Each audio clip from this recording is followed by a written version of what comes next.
Hello everyone, আশা করি সকলে ভালো আছেন। আমরা সকলে জানি যে সিআইডি সিজন 2 বন্ধ হতে চলেছে।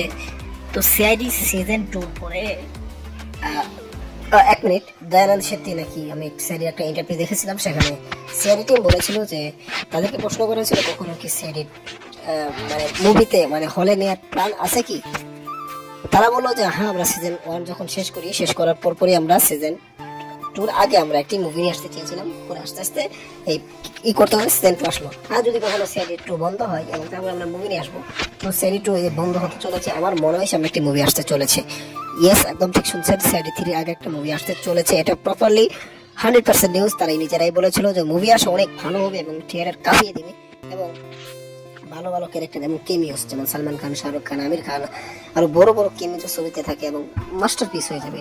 মানে অ্যাকশন সেই লেভেলের। তাহলে তো এখানে খারাপের কিছু নেই, বাইরে অনেক পোলাপান, এর জন্য কথাগুলো আপনারা বুঝতে পারছেন না, এর জন্য আমি অত্যন্ত দুঃখিত।